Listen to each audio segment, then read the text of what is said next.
Delighted to be here at Brigham Young tonight. For those of you who asked for a title to this talk, I'd like to announce that because this is Salt Lake City, I decided to exceed that requirement. I've come up with two titles. Since this is an academic community, I thought particularly appropriate might be Vulcan in the Rhine. I consider that to steal from someone as distinguished as Salinger is not to commit theft, but to perpetrate literacy. However, I was sitting thinking earlier tonight and decided I liked the second, the alternate title, better. Star Trek came on the air and was on the air during those years in which America heroically resisted attack from that Asian colossus, Vietnam, in which we killed a president and his brother that might run for president, and for good measure, another one, troublemaker named Martin Luther King. Star Trek was also on the air in which democracy was saved in Saigon, in South Korea, Greece, Chile, Brazil. Which Japan finally got Pearl Harbor. She purchased it. Years in which the Northern Ireland began its religious discussions. Airline hijacking was invented. Yeah, this second title is really my favorite one. How about A Starship Flew Over the Cuckoo's Nest?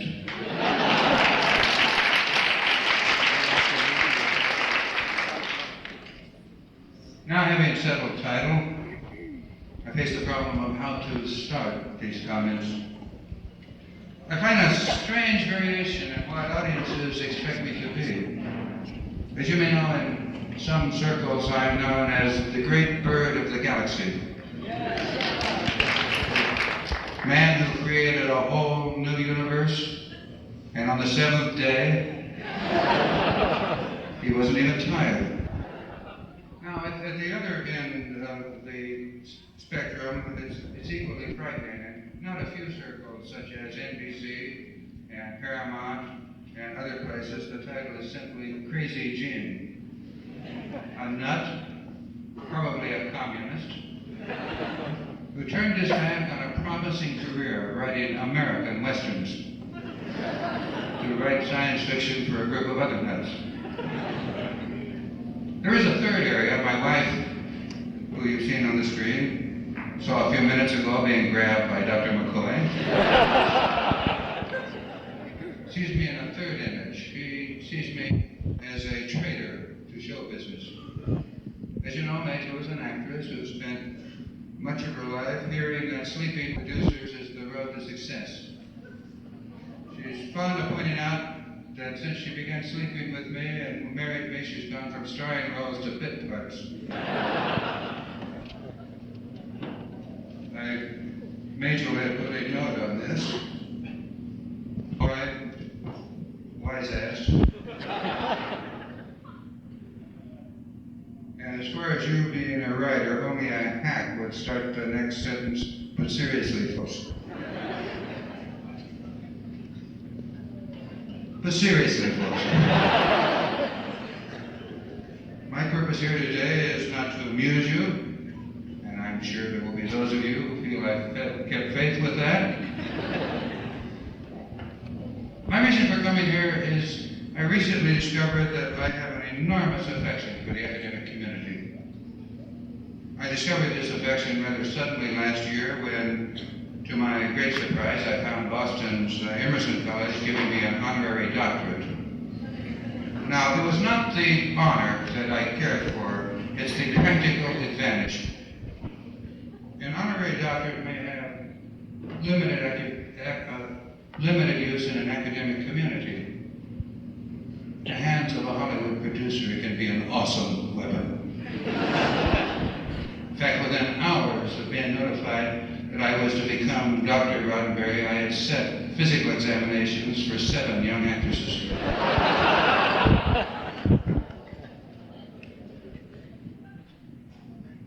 Yes, I'm going to talk about Star Trek and the Star Trek phenomenon, I promise you. But first, there's a question that's asked just as often, and sometimes more so. It's about show business itself, writing, directing, producing. How do you get into it? I've been asked several times today already, if a person has talent, is there room in your business for me? And my answer may surprise you.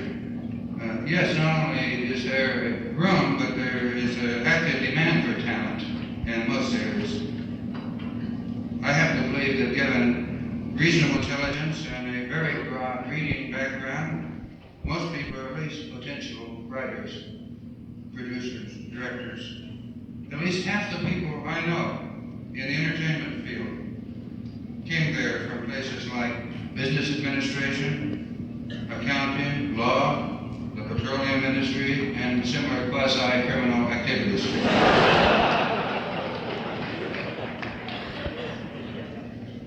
So why is it so difficult to get in?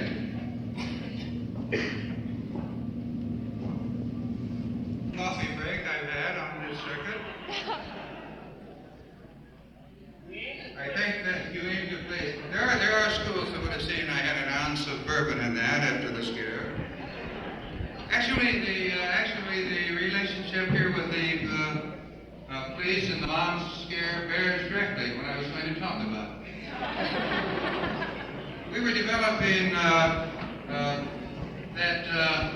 indeed, those of you who do harbor some desire to write or be in entertainment, there is room. The problem is, how do you get into the business? They say, for example, there are 2.5 million would-be writers in the United States. There are approximately 4,000 people who make a full-time living at it. What separates the two? Well, generally only one thing: persistence. And as an example, I'd like to relate my own experiences because I think you may find them helpful. I was an airline pilot who one day decided he wanted to be a writer. I turned in my wings, moved to Hollywood, took a look at the competition, and decided on the direct approach. I joined the Los Angeles Police Department. Now, I'm fond of saying in lecturing that in writing classes, I did this to get broader life experience. But since we meet here today as fellows in the academic community, I'll be more honest. I didn't want life experience. I wanted to get an agent to read my scripts. And I figured that with handcuffs and a badge and a gun, that I had an advantage over the rest of the writers. Within a few months, I had studied the list of literary representatives in Hollywood. I picked what seemed to me the very best man. I carefully analyzed his travel habits to and from work. And there came a day I found my choice of agents doing 40 in a 25-mile zone.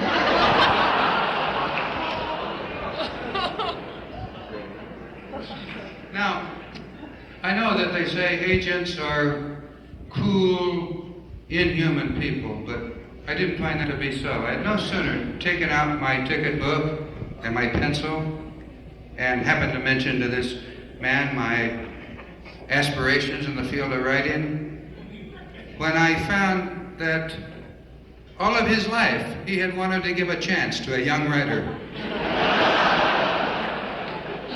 He was not the least bit interested in the petty misdemeanor which had brought us together at this point of time. So I had myself an agent, a good one, carefully pre-selected. He sent me around to producers with my stories after giving me some good professional advice. Get out of uniform, get into a plainclothes assignment. There's a good reason for that. No producer is going to let a cop into his office. He's got a lot more to hide than a mere agent. My agent's advice finally worked. I received a chance to write for what was then one of the top television shows in town, 4-star theater. If the producer and the staff liked the story I was going to spin to them. We met in their office. It was a hot August afternoon. As I began to talk, it got hotter. They took off their coat, I took off my sport coat, and I continued to tell my story, and I began to realize that they were listening not with just politeness, but with really rapt attention. What I had forgotten was, with my sport coat off, there was a huge 38 in a shoulder holster.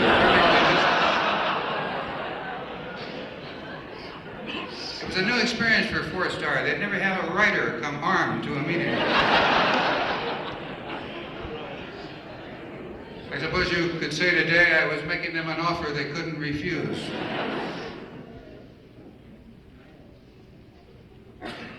Many people ask how I got my start and how Star Trek got its start, and if I were to tell them with a gun, I'm sure they'd get the wrong idea without this whole explanation.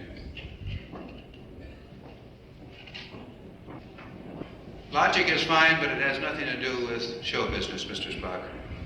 I think Star Trek is the best example of that. The networks and the studios are still asking why the incredible support of its fans. I suppose it's made up of such things like the address we heard. I'm going to write there and see if we can get it back on the air.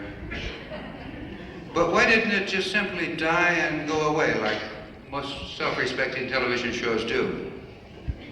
Since Star Trek went off the air, 3 networks have spent several millions of dollars trying to put another sci-fi show together like it. They look for the formula. After all, it seems simple enough. For a new Star Trek type show, you simply get a different group of actors, put them in a different shaped spaceship. Away you go. In all, they commissioned about 20 series outlines. They shot a half a dozen pilots. They ended up with a couple of futuristic sci-fi shows and sat back and waited and waited and waited. Now, why didn't it happen again? I wish I could report to you that the missing ingredient was some particular genius I have. My mother is convinced of it. The further you get away from the family, the more problems I have. I think I'm talented, but there are a lot of talented people in our industry. The real problem was that in searching for a magic formula, the network overlooked the one thing that was obvious to every Star Trek fan. The series Star Trek was basically not about spaceships and planets and alien beings and gadgets. We saw those things on Star Trek, of course. They were fun sometimes, thought-provoking. But Star Trek essentially is about us. It was about humanity, here, now. Star Trek came on the air when we were getting involved in Vietnam. And it made the immediate statement that we do not have the right to interfere in the involvement of other peoples, however we agree or disagree with that involvement. It came on at a time of Martin Luther King's most critical marches in the South, during which Star Trek was making the statement, we must learn to value the difference we find in other people. If we cannot handle the small variations we have here among our own kind on Earth, then God help us if we get into space and see the variation that is almost certainly out there. Star Trek was in part my attempt to say that humanity will reach maturity and wisdom on the day that it learns to value diversity in life and in ideas. Because we played to a mass audience, we sometimes said these things in simple ways. To be different is not necessarily to be ugly. To have different ideas is not necessarily to be wrong. We said more, and I think sometimes we said some heavy things. That the worst possible thing that could happen to us is for us all to end up thinking and talking and acting alike. When we become wise, when we grow out of this present childhood, we'll learn that quite the loveliest statement in the world is, "I disagree with you." And quite the loveliest answer is, "Wonderful. Please tell me how." I think there is one other thing that was missed by the networks in the studios. Star Trek was a statement, again, as every fan realized, a statement of affection and optimism about living things in general and about humanity in particular. At a time when people were saying, many people were saying, it's all over, it's all been invented, there are no more frontiers, Star Trek was saying the exact opposite. Star Trek insists that it's really all just beginning. Nothing in the past can compare with the challenge and adventure we have ahead of us. Now, I can feel some questions already forming out there. Why, if you feel this way, did you write a couple of shows called Genesis 2 and Planet Earth, which saw our present society fall and the Dark Ages occur? Well, in answer, while writing the original Star Trek, I never for a moment stated or considered that it was necessarily a direct outgrowth, an uninterrupted outgrowth of our present civilization with its emphasis on material things, arm deodorants, hairsprays, automobiles, smog, dishwashers, Polaris submarines. The collapse of all this does not mean the end of all of us. Of course not. The human being is an incredible creature. Knock us down, destroy our civilization, and we'll get up and build a still better one on top of it. It's happened many times for the Western world. The last time was, I remind you, Rome. Paved roads, 1,000 miles in any direction, people speaking the same languages from the British Isles to the Middle East. It must have seemed impossible that all that could come to an end. And yet it did. And yet, we should not be afraid of this kind of change, because that collapse prepared the way for much more that was lost. Like churning ocean currents bring nutrients to the surface and new life is caused. It is very possible that our civilizations were meant to come and go and do very much the same thing. I give you, for example, the collapse of Rome and the rebuilding which followed spawned treasures far beyond the capacity of Rome and even Greece. The art of the Renaissance, the paintings, that phenomenon named Shakespeare, Beethoven's symphonies, the incredible explosion of music which persists to this very day.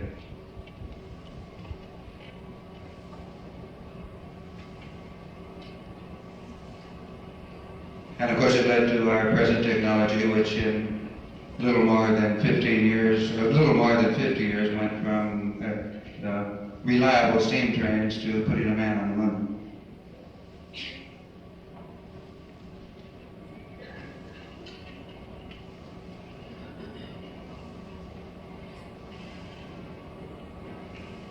Star Trek, then, and Planet Earth and Genesis 2 are stories of optimism about mankind. I'm saying to you that any civilization that can produce fistfights in gas stations over a 10% cut in petroleum can't be all bad. It probably means that we've reached a critical point of technological over-complexity. If we can't handle the technology we've already got, our society probably can come unglued before we reach the point we're able to blast ourselves into oblivion. It's a very comforting thought.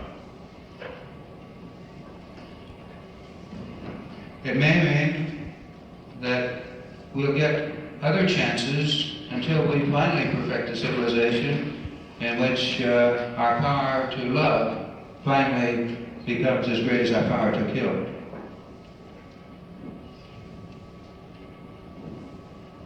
Sometimes when I said that, people have answered Can you put your money where your mouth is? Well, I've done more than that.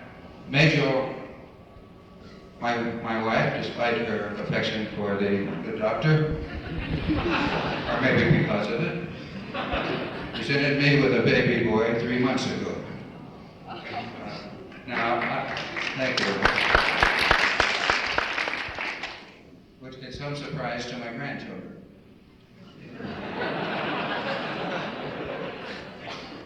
I played it just about right. By the time my son is 3 or 4 and we can get out, I have a granddaughter who'll be ready to babysit with it. Keep the money all in the same family. I am personally optimistic that my children, my grandchildren, my 3-month-old son, and his children's children, and yours, will see that this human experiment is far from over. That all of this is just the beginning of new beginnings.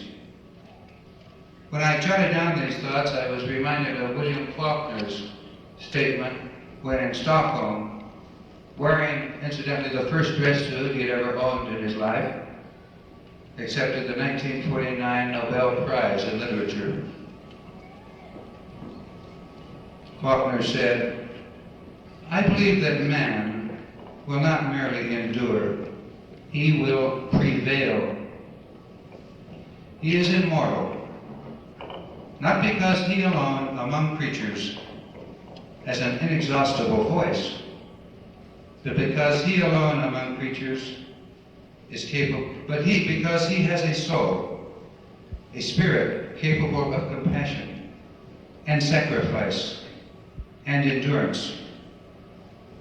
He went on to say, and I think speaking directly to those of us here today, it is our privilege to help man endure by lifting his heart, by reminding him of his courage and honor and hope and pride and compassion and pity and sacrifice, which has been the glory of man's past. I hope we hear that youth, and those of us who write to youth, can be true to that and make it all that also the glory of man's future. Thank you for having me here today.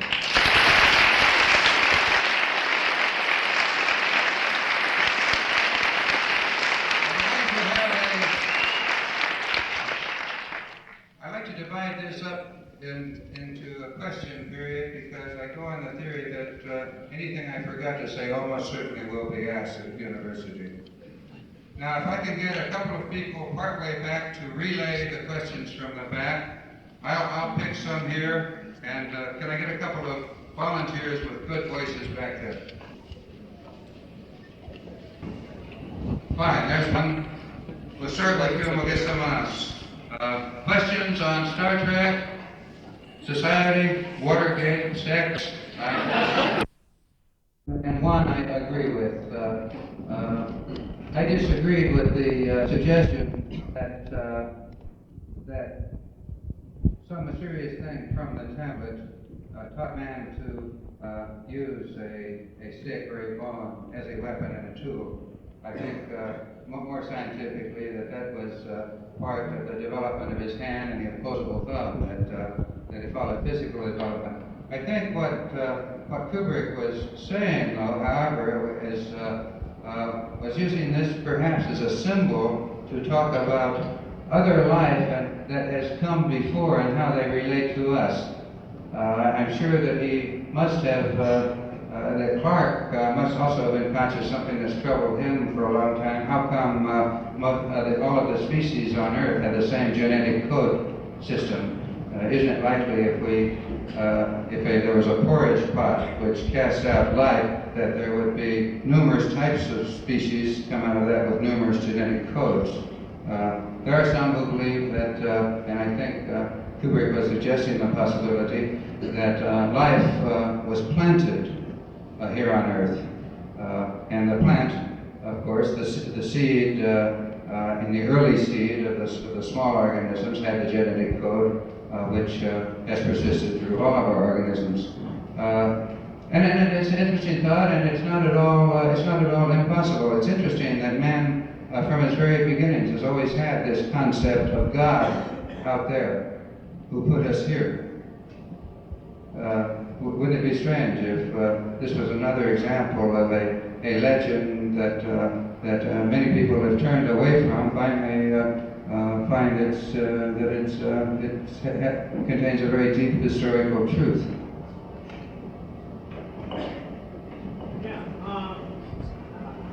When first got started, how does one actually, like I've been out in LA, ciphering, how does one actually discern the good agents and bad agents? Well, when you first start writing, it really doesn't matter. Any agent you can get to handle your stuff, cling to him. Later, by the time you get to so that you can make a choice, you will have found out. And I'm really not being facetious. Almost any agent that has an interest in you personally will be good. There are some that have more international offices that are handier if you are putting together whole shows as opposed to selling scripts. But to start out, just get an agent. Get an agent who's an accredited agent to handle your stuff, and really that's the big leg on the table. I, for example, am not allowed to read scripts that are sent to me from outsiders because the studio insurance provision against people suing you for using their ideas makes it too dangerous. You know, someone is likely to write you and say, well, back in 1954, I wrote you the script in which the guy kills the girl. And it costs, and although it's not a good suit, it can cost you $600 or $800 or $1,000 to protect yourself. So the only scripts we are permitted to accept, or that I will permit myself to accept, is through a literary agent who then can protect me by having a third party to the transaction. Way in the back now. Would you say that any particular writer influenced what you've done? Can someone relay that? Do you think any particular writer was an influence on what you've done? On what I've done? Right. I'd like to answer the question. That any particular writer is an influence on what? On your work, I presume, fellow. Oh, I see. I think that a writer, perhaps that many of you don't know, unless you've read the in science fiction, unless you've read collections of older work, E.E. Smith. Was very much. I think I always wanted to write like Ray Bradbury, never quite made it. I love him both as a writer and as a fine human being. Stanley is it Weinbaum or Weingart? Weinbaum was also, and then I think, like most people who become writers, one way you always know if your child is in danger of becoming this strange thing called a writer, if he just reads all the time. If I got stuck somewhere and there was only the phone book, I would got a hell of a cast. I would read it, I really would. Yes, sir. This question is about the show itself. I've noticed in watching several shows, there's two different terms using in the speed of the ship. Warp factor, say 3, and warp 3. Is there any difference between the two? Between warp factor and warp? No, it's the same. It's just a shorter way of saying it. I hope no one will ask me about star time. Yeah, I noticed that in all the shows that I've seen, no matter how sophisticated the aliens are and how much power they have, they always refer to some creator or some greater force greater than they are. Is that your own personal philosophy, or as far as a personal creator, no matter how far we go out in space and find something greater than creator? Well, I hate to use the word creator because it sort of sounds like a person. I prefer creative force. I don't know. I go from one theory to another, depending, I think, on how much I drank last night. My favorite one is really is that we are all part of God, that all life is, and that because we think and because we make things and we interpret, we are perhaps in closer touch with what God is, and probably it's very possible that we are in process of becoming God, which we will have to end up creating ourselves so we could have been here in the first place. And I'm being totally serious. Time is a stranger thing than just something to be measured in a linear way. Is Genesis 2 Planet Earth and Star Trek connected in any way, or are they two separate ideas? You're right, they're two separate ideas. Planet Earth and Genesis 2 were shots at a series that take place 150 years from now. Star Trek was something aside. I might give you the latest news on Star Trek before someone has to ask it, and I wish they would answer it. I am presently in discussion with Paramount Pictures. They were making sounds like they'd like to do a major budget Star Trek motion picture for theatrical release.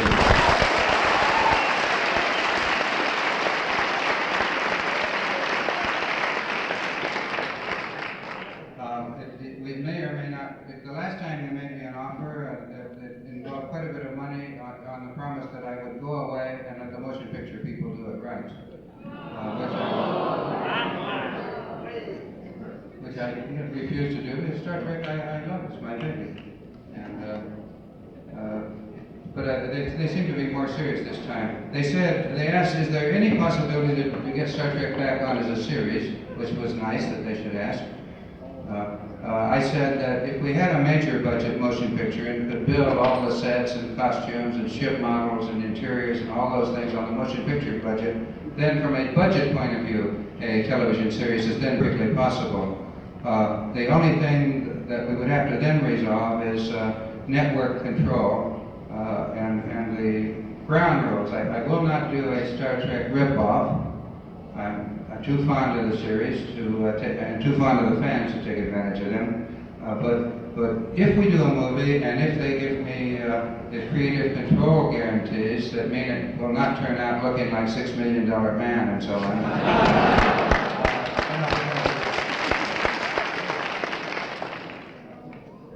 Oh, wait a minute. Let me get one in the back.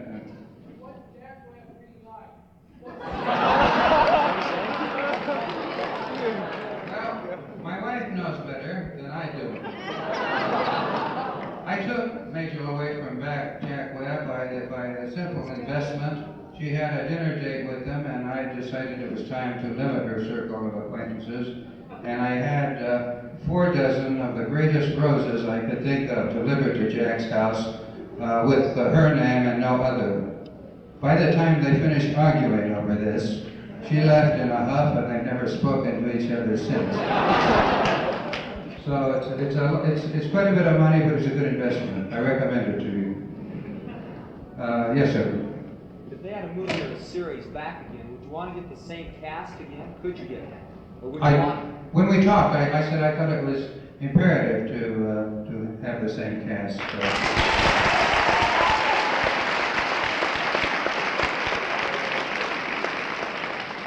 You know, if they were to offer me Steve McQueen. Would they come back? I think they'll come back. Again, it depends on budget. But really seriously, this is not press. It's not Hollywood public relations flack and that sort of stuff that I hate. Everyone on the show genuinely loved it. We're all still good friends, and we do have an affection for it. We really believe. You think you believe in it? We really do. We really believe we did those things and love it and have a great affection. The universe would be in a hell if we had been out there for 3 years. Sir, there appears to be a lot of destruction of civilization type stories coming on this season. Planet of the Apes series, Planet Earth, and so forth. Do you think that this really projects possible is in the future? I know Star Trek itself had the, was it the eugenics war? It's probably wishful thinking on the part of writers who work in television. Well, no, I think that it's a calm look at what our situation is today. We, as you noticed in the news, India just got an atom bomb a day before yesterday. Just did one where we seem to be only 10 years before countries like Panama and Guatemala will have them. Within that time, or shortly afterwards, large industrial corporations and very influential private people will have them. ITT with an atom bomb? And I think what we writers are doing is saying, please let it all fall down before we reach this point. That may be a sign. Or is it a portent? Yes, here. What's the future of the Genesis 2 concept as a series? What is the what? The future of the Genesis 2. The future of Genesis 2. Well, Genesis 2 became Planet Earth for another network. They are talking about doing it next spring as a mini-series of 90-minute programs. They also asked for creative control, a right to do the casting, to approve the stories, and I gave them the series with my blessing, and anyone can produce it that they pick for the job, but I won't. Someday when I'm hungry, perhaps I'll go to the network and sign my name to a thing I didn't do, but I have too much pride for that at this point. Yes, ma'am. Why was the filming of Star Trek stopped? Well, our ratings really were not ever that high. We had enormous, enthusiastic fans, but they didn't come at us in sufficient numbers. In those days, they had the Nielsen ratings, which was a count of heads. And we were not getting the base audience, the people who loved Westerns. There were huge areas of South that just refused to take us. They were rerunning Grand Ole Opry, which is a good show. And so our ratings were low. After we went off the air, the networks went to a thing called demographics, which doesn't count heads, it measures who the people are. Because obviously, a young married couple coming up in the world with several kids are going to buy more advertised products than 10 people on pensions. So they begin to give value ratings, and when they did that, the research came up and said to Werner and the others, they said, we discovered the show with the perfect demographic rating that we want. And they said, what is it? And they said, it's the show you just threw off the air, Star Trek. But by then it was too late. Listen, you've got a whole long film ahead of you tonight. I'll tell you a little bit about it. Most of you know. It is the first pilot. You'll see it in black and white since there was never a color 16mm struck off. I doubt if that will interfere much with your enjoyment and analysis of it. It's an interesting, for those of you who are well acquainted with Star Trek, it's an interesting thing to see, if only to see how a show becomes a show. You will see actors now, many people say, Jesus, what a great job. I shouldn't say Jesus, should I? This is a religious thing.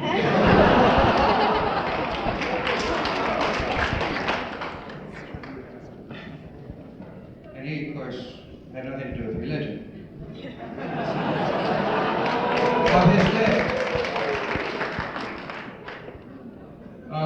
They have come to me and said, Moses, which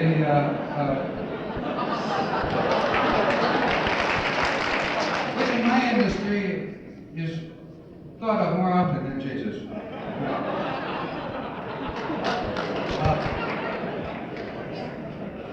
Where was I?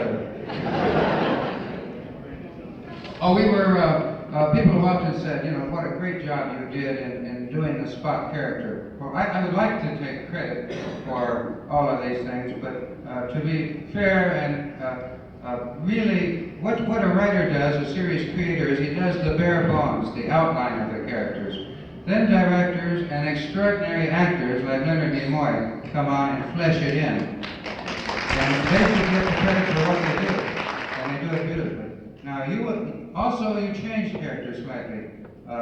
This was in the, do you see, this was in the days before women's lib. I made the mistake of having the second in command of the ship, a woman, and the network informed me that it wouldn't work. In fact, matter of fact, they said there's two people you got to get rid of before you make your next pilot. That's the woman and the guy with the ears. Knowing I could always offer the woman marriage, I got rid of her and kept the guy with the ears. But you will see the show in formation. You will see many traits number one has that later became Leonard Nimoy's traits. You will see changes in the ship. And you will see also a show which won the International Hugo Award after being turned down by NBC. But thank you for having me here tonight, sincerely. It's been 30 years since I've been in Salt Lake City. It will not be that long again. You're very kind and hospitable. Thank you so very much.